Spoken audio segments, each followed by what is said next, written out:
the northern shores and woodlands to the west, it's history. From copper mines and iron ore, the Great Lakes fishery, to the farmlands of the southern counties and east to Chesapeake Bay. Look at all that waits the sportsman across the USA. And sometimes when the moon brings out the diamonds in the snow, the stillness of the forest is encased in Arctic cold. The wind might whisper through the trees, listen to it say the beauty of our great outdoors across the USA. Hi there, come on in. I have a great way for you folks to catch panfish right in the heat of the summer. It's not like you'd think. It's not fishing deep, it's fishing with small baits, a European-style fishing technique we showed you last week. This week we're going to show you how it really pays off. We also have a feature on summer walleye fishing, more conventional methods using baits and lures, and a recipe for marinated salmon, something you might want to try. All this coming your way in just a moment, so please stay tuned. I'm Fred Trost. It's time for the Outdoor Digest.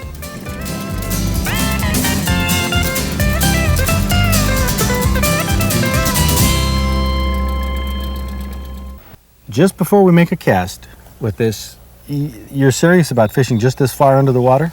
Oh yeah. Okay, that's like a 2 feet, no, 18 inches. Yeah. We got the float. It's not very far. With some little split shot on the float.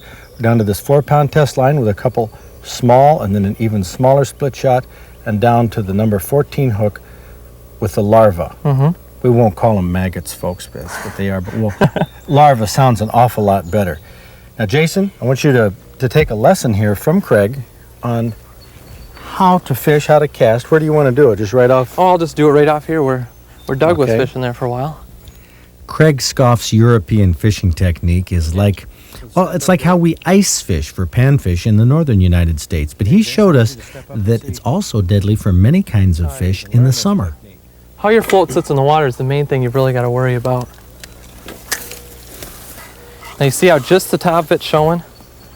Just the red part of it's showing. Now if you watch it, all right, there we go. You had a fish on there. Well, let's tighten the drag up. All right, this is just a little guy here. But he sure is. He was hooked right in the mouth. Oh, right in the side of the mouth, because the float's so sensitive that it senses it as soon as they hit. And look at that, Jace. Same bait. This is going to seem ridiculous. You know, fishing with such a small bait and a small hook and a small float and so shallow that you would only catch teeny ones. It's really the ticket, though, because larger fish are so much more sensitive to the bait you're using and the float size that you're using. Now that looks like a good one. Oh, that's a good fighter. Oh, good one. Is that a very bass? good one? Look at the size of this one. Oh, that was a very big fish. Now, what did you do wrong, Mr. World Class competitive fisherman? Just like any other time he threw the hook. It happens. Let's see if we can get her back out there, though. Now, do you set the hook? Oh, look at that. Another good one. Look at that. See if you can. Not quite as good as the other one, but. Oh, that's a nice little bluegill. Turn around here, Craig, when you get those, so we can see the size of them. Yeah, they're a pretty fish. But look, hold that hook down there next to it, where we can see the size of the hook, and that's what they really like to eat. It's so easy for them to suck it in. Let's get it back out there. Just as soon as it drops in the water. See how it wobbles a little bit? Yeah. That could be a fish. Well, it looks like it would be wobbling from the weight. No? Holy cats. This is fast action. And you know, that size of bluegill, by an awful lot of angler standards, are a little pumpkin seed. That's a good pumpkin seed right there. Sure. Little fish and big fish go for that slow sinking larva. Now you can see it in the circle. And there's a fish watching it from the left. When it sucks in the bait, the bobber doesn't go down, it actually lifts up a little bit. Now watch the larva under the water, the signal to set the hook when it disappears. No, I saw it disappear. Yep. You know the amazing thing? You could see the bait disappear, you know a fish had it, but the bobber didn't move. Because it was still going down. But what did happen there is the float lifted, and that's what they call a lift bite. And then let's see if we can show you that again here. That is amazing. A fish really has to swallow the bait and go quite a distance with it to pull your bobber down. You see, you would think that you get just a slight lift when it's going down because he's taking the weight off it. He's picking it up, he's taking the weight off. What happens is it's gonna make the float lift rather than go down. That little teeny hook. And that Euro larva right there has caught a dozen. It'll easily catch 20 fish here. Talk about economy. It's fast-paced. In Europe, this is very, very slow. In Europe, where the world record was set, the world record is 576 fish. In how long? In an hour. So that's incredible. It's very fast. It's a crappie. It is a crappie. That's a big crappie. Oh, Look at the size of that crappie. I can't believe this. This is totally incredible. Yeah? I can't even believe that I'd catch a crappie this size on a hook. And look Whoa. how he's hooked. Oh, look at how big that. Oh, he's a good one. Look at how he's hooked. In the lip. And he went for this little teeny Yeah. larva. And I tell you, you know the amazing thing? He's hooked well. This is the type of larva we're using for bait, an ice fishing grub on a tiny number 14 hook. Now this catches big panfish in the winter, and it works magic in the summer too. I'm fighting a 4-inch lip-hooked bluegill right here when a bass grabs it and hooks itself in the lip. Oh, look at that. Hold on to him, Fred. Now, he's probably not hooked though. He's probably just holding on to the Bring blue. him up so we can see him, though. I don't know how the drag is set. But Well, this one- here. Huh? Yeah, here. Oh, look at that. A little too loose. There we go. Oh, look at that. That's a good fish. This is great. Oh. If I can just keep him out of the... I might have to... Woo! Go down in the... Yeah, turn him around here. What, do you want to try to net him? Yeah, let me net him here. Because I don't think I can... There, he's... Get him over here. Oh. Get him over. Oh, you missed him. Missed him. Get him out of there. Oh. Yeah. Oh, no, get out of there. Get out of there. Oh, you can see him. Oh, Can you there get him he with the is. There net? he is. That's... Oh, you missed him. There he is. I don't know what I can do. There you got him. There you got him. Let's get him in. Oh, no. I can't believe this. I got furs grabbing me here by the back by my belt. Look at that. Oh, man. Get him up here. This is incredible. Oh. Look at that hook. And you got the hook sitting right Look side at of the that mouth. hook. I can't even believe this. Folks, you know where they say big fish, big hook, big bait? It's not the Look at case. that. There's a respectable bass hooked in the lip with a number 14 hook. That's the largest size hook they use in Europe. Number 24s are often used because they hook fish. The sinkers are tiny split shots the size of birdshot and shotgun shells pinched on the light line. Floats made from peacock quills and that magic bait, larva that's actually a maggot. Different colors attract fish, but so does the ammonia smell that they release. Here's the first half hour's catch by 2 anglers. We toss nearly everything else back after that. Think about this European-style fishing. We're going to study it and try it more often because there's no doubt it produces more fish.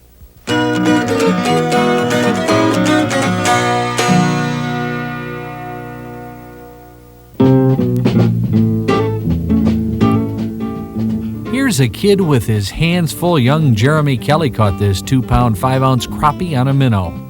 Kevin Fox has a dandy steelhead, 35 inches long, 16-pounder, caught it on spawn. Now that's a moon eye, 1 pound even. Mark Carlson got this one on a night crawler. Mike Loeb's 9-point farm buck had a 20-inch spread. Here's Charles Tobin's 13-pointer with an 18.5-inch spread. Paul Sage's farm buck was a 10-pointer. It also had an 18.5-inch spread. Now here's a great picture. 2-year-old Monica Minnick holds onto a gobbler her mother Martha shot. It had an 8 5/8-inch beard. David Green caught this 11 3/4-pound walleye on a jig and minnow. And as you can tell by his story, he sure as heck wasn't expecting it. It was another rainy afternoon. I was out by myself, and I was just getting ready to move on when I hooked into this thing. Didn't really know what it was, and I had been fighting this thing for about 20 minutes. I had no idea what it was. Couldn't see it. Never came up. And I was standing in the middle of the boat, and about all of a sudden the sun just kind of shone through the clouds, kind of lit up the area, and I looked over the side of the boat, and I saw this thing, and I tell you, it scared me. You know how it was magnified. And I didn't know if I should keep fighting it or just cut the line and move out of there, you know. But David Green finally got it in the boat and headed for shore full steam ahead and right into becoming our Outdoor Digest Trophy Angler of the Week.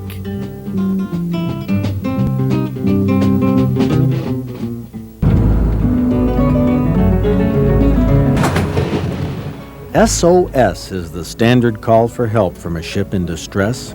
What do the letters SOS stand for? Nothing. SOS was chosen because it was convenient to send in Morse code. It consists of 3 dots, 3 dashes, and 3 dots.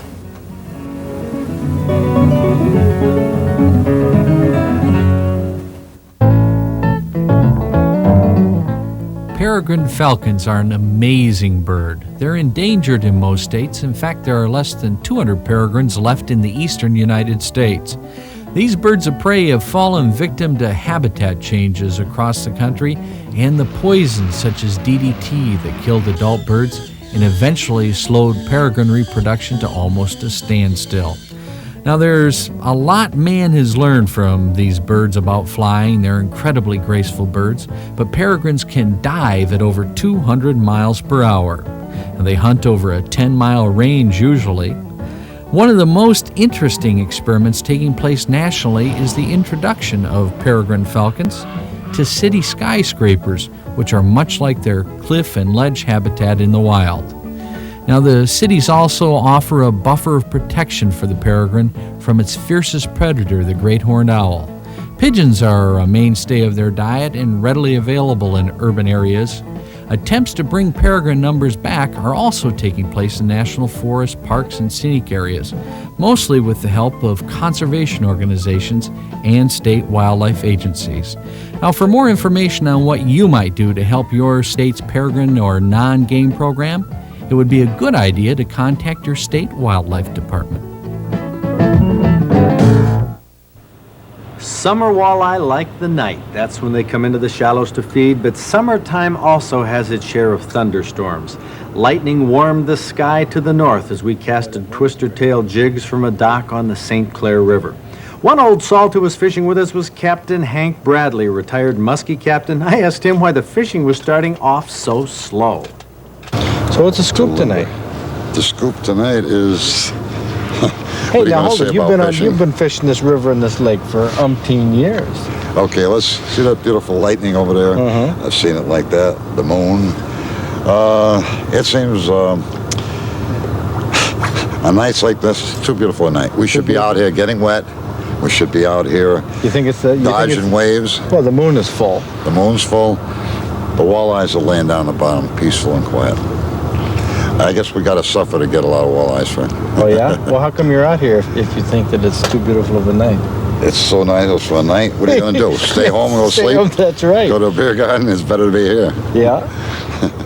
Evening casting is relaxing even when the fishing is slow. Now, a rock bass gave us some momentary excitement, but it was those walleye we were after. Well, maybe it was the full moon, or the wind, or the storms to the north. Well, we had just packed up our cameras to move to what we hoped was a better spot when one of the fellows brought in a nice-sized walleye. Well, he jumped a couple of times when you guys were walking up there, and I figured I'm going to try this. That's about the only way to go.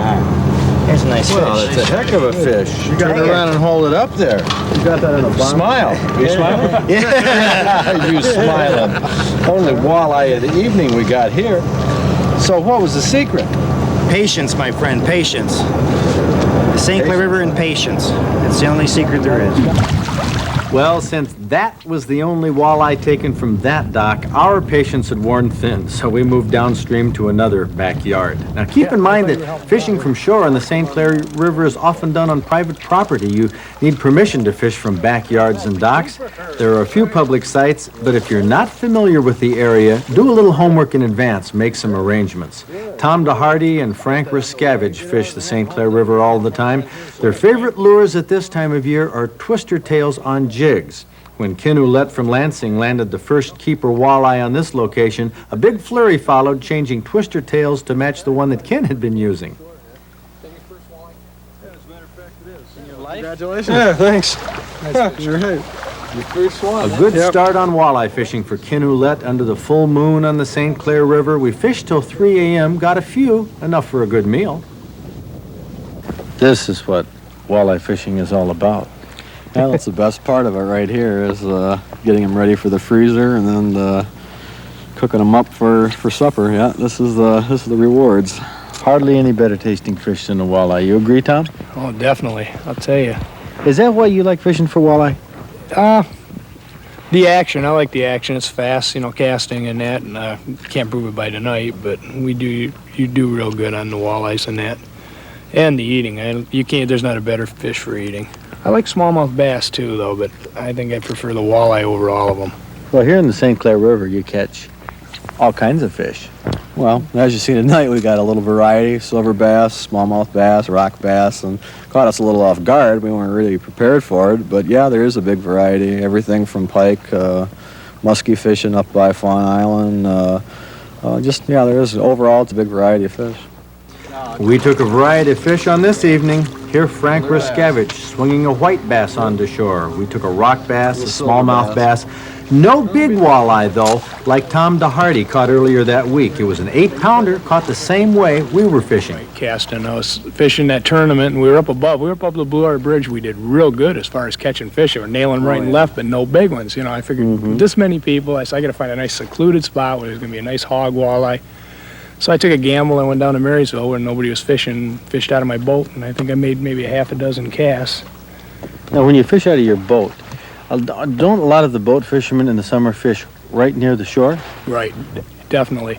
So what's the advantage of the boat? What you want to do in this river, you've got a structure break where it comes up into the shallows like we're casting here. When we cast out, we're going out over that structure break, drops off from I'd say anywhere from 12 feet of water on out 18 feet, then it drops on off into 25, 30 feet of water. The walleyes will hug that structure. They'll lay in there. It's the same thing when we anchor and we fish in the spring. We try to hug that structure line. That's what mainly, because that's where the fish will come in. They'll move up that shelf. As it starts to get dark, they'll come into 25 feet of water. As it gets darker, then they'll move right on up into the shallows. So this casting from shore is only good at night? Definitely, only at night. For walleye, that is. Strictly for walleye, yeah. You won't, during the daytime, if the water is really dirty, like if we get like a hard storm or something and the water gets real murky, you can occasionally pick up a few at night or during the daytime casting, but 95% of your fish are always caught at nighttime, At dark, an hour after dark? Well, some nights you'll get them sometimes 45 minutes before it gets dark. I've caught them when the sun's still shining. If the river gets dirty, we get a lot of rain in the spring, it'll muddy the river up. Well, to the walleyes, that'll be like night. Okay, because the light cuts filtration. the visibility down. Cuts the visibility completely. So we'll get them at 12 o'clock noon, fishing pencil plugs. And then, like Frank mentioned, the live bait later in the year, that's all daytime fishing. We use flat fishing harnesses, get out there just as the sun's coming up in the morning, anchor, and fish the flatfish or the spinners with a piece of night crawler. Right. Use a whole night crawler and a spinner and a little tail, a night crawler and a flatfish. Twister tails, casting from shore, an easy way to fish. Inexpensive and always quiet and relaxing. At night they're in close. Now all the walleye aren't keepers, but like Captain Hank Bradley said, fishing like this for a few hours is better than staying home and sleeping, even when the weather might look a little ominous. About the weather, Tom. You fished in all kinds of weather. Weather's... If you knew all about weather, you wouldn't have taken us out tonight, right? That's true. I've seen some nights where it's been stormy, nasty, wind blowing, rain, and just go out there and just tear them up. Other nights you have the same conditions and sit there and fish like tonight. I've had nights like tonight where we've literally destroyed them. Other nights, you can't really predict the weather. Can't predict the weather, and you can't predict the fishing if you know the weather. That's exactly true, Fred. I'll tell you, we've been out there, and That's why like I'm we saying, you know, some nights are good. You can have storms. I've sat in. Yeah. Was that one night we had a tornado come through, and Frank and I were. Yeah, we were catching them up. That's why we always carry a wishbone in our box. You know, we got to have a little luck in your back pocket too. I'll tell you.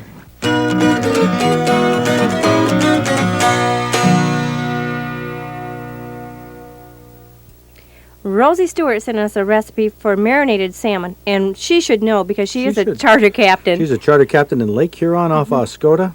And there is a perfect fillet. Got salmon fillet there. And you know, a lot of people would say, why ruin it with things like lemon and wine and marinade when that on the grill would just be delectable. But this is an excellent recipe. And this is all the marinade is. It's just your lime slices and wine and a little bit of water to make it come up over the fish without it being all wine. Because that does make it kind of strong, a day of marination like and that. you want that to marinate overnight. And I think that this is an important step. You don't want to miss this what one. are you having some kind of a big family event with all that food in that refrigerator? Grocery day. Yeah. And then after it marinates, then you put it into the fillets into a buttered dish and add your lemon juice. A little more lemon. Yeah. I made this recipe, I shortcutted to the end. Without marinating about a it? week or two without marinating Oh, and started no. here. Here, and it wasn't as good. No, it wouldn't be. And all this is garlic, salt, and a little bit of herb seasoning and your ranch dressing. And it's going to make its own coating right here in this dish. And some cheese. By the way, if you do it all the way with this, it's great with perch or Oh, walleye. yeah, it would be with that. And potato chips. Potato chips. Crushed potato chips. That makes your coating. And that just bakes for about 20 minutes. Now let's hear Bob Garner's culinary proclamation. This recipe is one of those perspective recipes. You have to keep this one in perspective. It's not an elegant, flavorful salmon type recipe, but what it is a recipe just fun to eat. I mean, it tastes good and it is That's different. crunchy and crispy and fun to eat. I enjoy it. Well, we did a recipe years ago I did on TV called Chipper Perch, which had the chips and the dressing and Very, very similar. yeah, very similar to this. And I know one thing, it has tremendously high appeal. Oh, absolutely. People love it. Exactly, and if I remember right, the mailbox was just stuffed full of requests for that, and this is along the same type. And you can probably use perch, use other fish. Oh, yeah, anything but adapt to this. The key to this is make lots of it, though. That's the usual, isn't it? That European style fishing, doesn't that just knock you out? Try it. Get some little ice fishing baits that you might use in the winter at some little teeny hooks, and you'll be surprised at the big fish you catch. But whatever you do this weekend, get outdoors if you can. It's a great place to be. See you next week.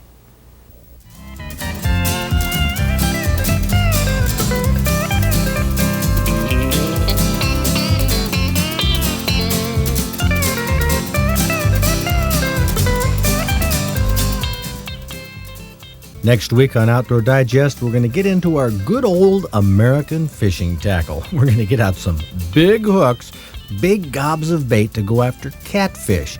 Now, I realize the catfish we catch up north aren't quite as big as the bruisers they haul in down south, but we're going to give it a try. I don't know how that turns out because we're going to be taping that tomorrow night. We're also going to give you a story on conventional methods of fishing for bluegill and a great recipe on good woman catfish. So tune in, Outdoor Digest, next week right here on Public TV.